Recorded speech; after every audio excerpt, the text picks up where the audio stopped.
গত লোকসভা নির্বাচনে প্রাক্তন ক্রিকেটারের বিরুদ্ধে ভোটের ময়দানে নেমেছিলেন বিজেপি নেতা দিলীপ ঘোষ। যদিও ভোটের পিছে ক্রিকেটারের সামনে দাঁড়াতে পারেননি তিনি, তবে তারপরে ময়দানও ছাড়েননি।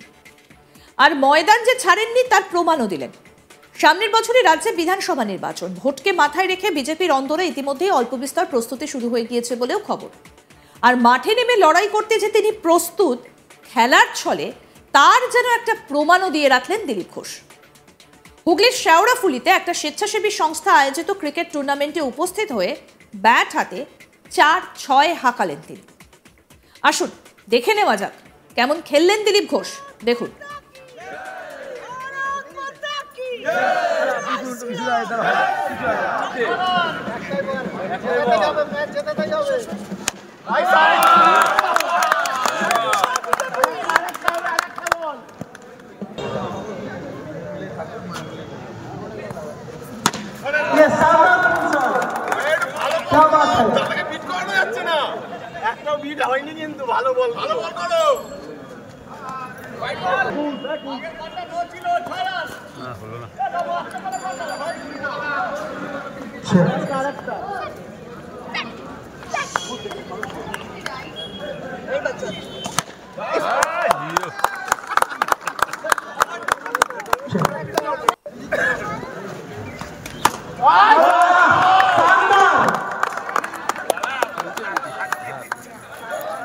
দাদা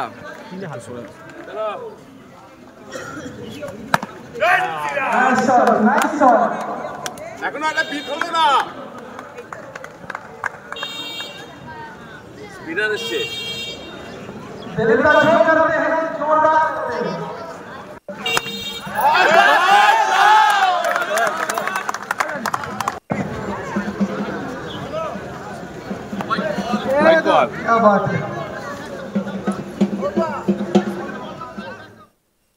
পরে সংবাদ মাধ্যমের মুখোমুখি হয়ে প্রশ্নের উত্তরে দিলীপ ঘোষ বলেন, 2026 সালে প্রস্তুতি চলছে। গতবারে ধাক্কা দিয়ে আমরা অর্ধেক এগিয়েছি, এবার পুরো করব।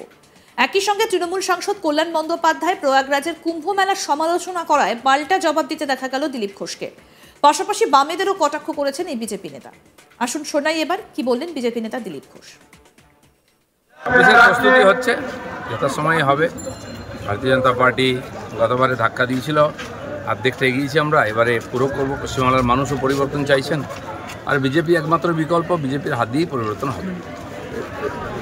এবারে কল্যাণ বন্দ্যোপাধ্যায় আজকে একটি কথা বলেছে কুম্ভ নিয়ে। কুম্ভতে অব্যবস্থা, রেলের অব্যবস্থা এবং ওখানকার রাজ্য সরকারকে বলেছে। আমি জানি না কল্যাণ ব্যানার্জি গেছেন কিনা, স্নান করেছেন কিনা, বা ওনার ছোটোখাটো ইঞ্চি ফুট সাইজে বহু নেতা বড় কথা বলছেন, কিন্তু ওনার এমপিরা, ওনার এমএলএ ক্যান্ডিডেট মহিলারা দেখলাম খুব ডুব দিচ্ছেন আর খুব প্রশংসা করছেন কুম্ভের, এবং খুব খুশি মনে এসছেন। যাদের মনে পাপ তারা স্নানও করতে পারে না, তারা প্রশংসাও করতে পারে না। 60 কোটির বেশি লোক স্নান করে নিল, দেশের দুনিয়ার 70টা দেশের লোক এসে স্নান করে গেল, কারো কষ্ট হলো না। আমরা গেছি, গাড়ি চালিয়ে গেছি, 4 দিন ঘুরে অযোধ্যা কাশী ঘুরে এলাম। ভিড় আছে, ভিড় হবে না? 140-42 কোটি লোক আছে ভারতবর্ষে, আরও বিদেশ থেকে আসে, ভিড় তো হবে। কিন্তু যারা যাচ্ছেন তীর্থযাত্রী ভক্তি না, তাদের মনে কোনো কষ্ট নেই, আনন্দের সঙ্গে দর্শন করে স্নান করে আসছেন না। বামফ্রন্টের একজন নেতা বলছে যে ওখানকার যে জল, সেই জলে শুদ্ধ নয়, এমন একটা কথা বলছে। একদিন গঙ্গা শুদ্ধ কি অশুদ্ধ বামপন্থীদের মনে পড়েনি? এখনও শুদ্ধ মনে হচ্ছে। যোগী মহারাজ ওখানকার ব্যবস্থা দেখছেন, তিনি যেটা বলছেন ওটাই লোকে বিশ্বাস করেছে। ওনারা প্রথম থেকেই বিরোধিতা করে আসছেন, ভয় দেখিয়েছেন, কিন্তু ওনাদের দুর্ভাগ্য যত দিন এগিয়েছে জনসংখ্যা বেড়েছে, এখন প্রায় 1.5 কোটি লোক স্নান করছে। যাদেরকে লোকে বিসর্জন দিয়েছে গঙ্গার জলেতে, তারা কোন কথায়, কোন অধিকারে গঙ্গা জল নিয়ে বিশ্লেষণ দেয়? ডানকুনিতে আজ রাজ্য সম্মেলন হচ্ছে বামফ্রন্টের, সেখানে তাদের যেটা দাবি যে মহিলা ব্রিগেড আগামী দিনে সিপিএম, তার আবার রাজ্য সম্মেলন, জেলা সম্মেলন, গরুর গাড়ি হেডলাইট। আমাদের প্রতিনিধি ভোলানাথ সাহা কি প্রতিবেদন তুলে ধরেছেন, শোনাবো এবার। মহাকুম্ভকে নিয়ে তৃণমূল সাংসদ কল্যাণ ব্যানার্জি সহ বিভিন্ন বিরোধী রাজনৈতিক দলের নেতাদের অপপ্রচারের বিরুদ্ধে তাদেরকে এক হাত নিলেন বিজেপি বর্ষিয়ান নেতা দিলীপ ঘোষ। হুগলি শেওড়াফুলিতে একটি স্বেচ্ছাসেবী সংস্থার সৌজন্যে আয়োজিত ক্রিকেট টুর্নামেন্টে এসে নিজে চৌকা ছক্কা হাঁকলেন দিলীপ ঘোষ। তিনি বলেন যে কুম্ভের ব্যাপারে যারা অপপ্রচার করছেন তাদের কিন্তু মনে পাপ আছে, তারা কোনোদিন কুম্ভে স্নান করতে পারবেন না, তার প্রশংসা। তিনি বলেন খোদ তৃণমূলের সাংসদরা, মহিলা সাংসদরা, বিধায়করা কুম্ভে স্নান করছেন, তাদেরকে প্রসন্ন মুদ্রায় দেখা যাচ্ছে। তারা কিন্তু মহাকুম্ভের যে ব্যবস্থার ঢালাও প্রশংসা করেছেন। তাহলে বোঝা যাচ্ছে কি কুম্ভে কিভাবে যোগী সরকার কত ভালো ব্যবস্থা করেছে। তিনি বলেন ইতিমধ্যে কুম্ভে দেশ এবং দুনিয়ার মোট 70টি দেশের 60 কোটি মানুষ কুম্ভ স্নান করেছে। আর আগামী দিনে সব মিলিয়ে 150 কোটি মানুষ কুম্ভ স্নান করবে। উনি বলেন কি দেশ এবং দুনিয়ার মানুষ কিন্তু ইউপি মুখ্যমন্ত্রী যোগী আদিত্যনাথ যা বলছেন তার উপর ভরসা করছেন। তারা কিন্তু কোনো কুৎসা বা কুপ্রচারের উপর ভরসা করছেন না।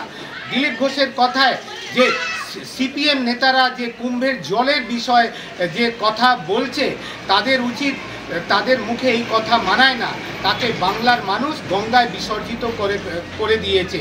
তো কুম্ভের জলের বিষয়ে কোনো কথা বলার তাদের অধিকার নেই। আর সিপিএম যে হুগলি ডানকুনিতে রাজ্য সম্মেলন করছে তাকে হাস্যস্কর বলে দিলীপ ঘোষ বলেন এটা যেন মনে হচ্ছে কি গরুর গাড়ির ওপর হেডলাইট। তো একেবারে বিজেপি বর্ষিয়ান নেতা দিলীপ ঘোষ ক্রিকেট ম্যাচে আনন্দে মেতেছিলেন।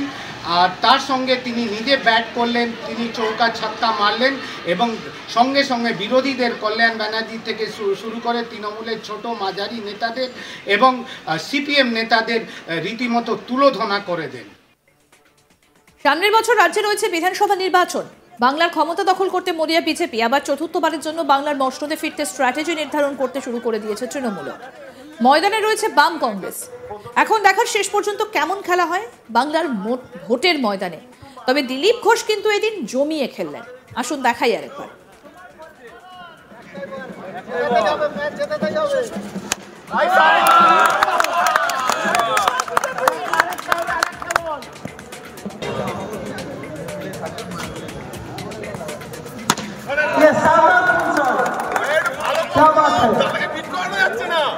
একটাও বিট হয়নি কিন্তু ভালো বল করো।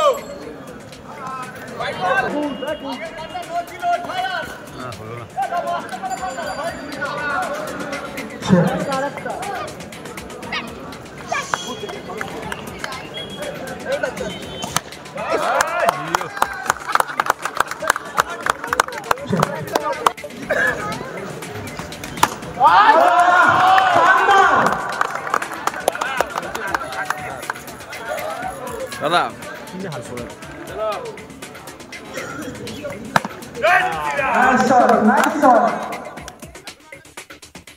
আরো আপডেট পেতে দেখতে থাকুন আজ তাক বাংলা। সাবস্ক্রাইব করুন, নোটিফিকেশন পেতে বেল বাটন অপশন প্রেস করুন, হোয়াটসঅ্যাপেও ফলো করুন আজ তাক বাংলা।